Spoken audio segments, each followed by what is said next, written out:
Handicapper Steve here, handicapping the racing from Keeneland Racecourse here on Saturday. It is the 12th of October 2024. Gonna look at the 8th race from Keeneland, but before I get on to that, remember to please follow me on Twitter at HorseRacingKid5 for more selections for race courses around the world, and I mean it around the world. Let's look at the 8th from Keeneland, which is a very good race.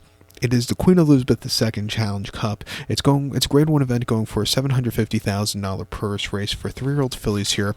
We have a field of 10 horses going 1,800 meters or a mile and an eighth on the turf course.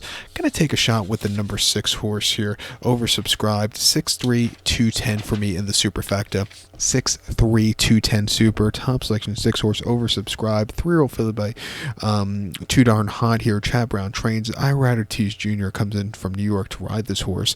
The horse's most recent appearance came in the Lake George at Saratoga, a mile on the inner turf course, 20th of July, and the horse finished second by 3/4 length behind Pounce, who really pounced home late to get the job done, closing up from nowhere. But this horse, she was coming from nowhere too. She was a little bit wide. She needed something more, but she got down the race course well, coming her off the bench, getting an extra furlong, which I think she's been dying out for. I think she could find the trip to win. She ran 2 back in the Wild Applause at Aqueduct, mile on the inner 22nd of June, and she won by 3 1/4 lengths that day, and she had a bit of a quick pace to really get the good turn of foot. She sat back early. Again, she got the turn of foot. She quickened up nicely, and she went away with it with open lengths. A very good run for this horse that day with this 91 buyer, which was a career best. And then Option Lady at Aqueduct, mile 16th, 5th of May. She finished second by 2 1/4 lengths. She didn't break so well, had a bit of a trouble trip around the far turn, which probably cost her that day. The winner just had the jump on her, but she ran her heart out, first time winners, and then on debut at Tampa, going a mile 16th in the main special weight in February, winning by a half lane, closing up from mid-pack. That was a very good race. She's training well on the train track at Belmont. She could definitely win. I think the 3 horse she feels pretty for Johnny V, and Sharita though could win also. Most recently in the Lake Classic, she placed behind Garrish, who's running back to win today. This horse is wide, and she just couldn't catch Garrish, who gamed it out to the wire.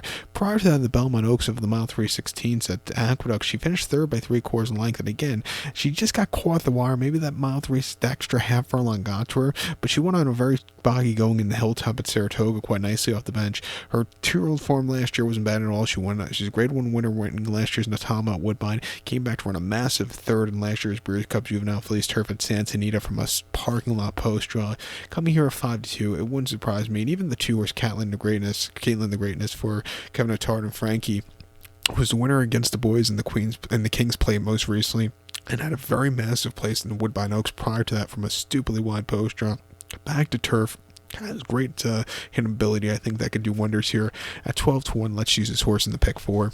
But to recap my selection for the featured 8th race now from Keeneland, it's the Queen Elizabeth II Challenge Cup. Gonna go take the 6 horse, oversubscribed. Give kudos to the 3 horse she feels pretty in the 2 horse Keeneland Greatness, 6-3-2-10 super, 6-3-2-10 super, 6-3-2 in the multi-race. There we go. Can't speak proper English. So good luck to all. Please follow me on Twitter at HorseRacingKit5. Good luck, everybody.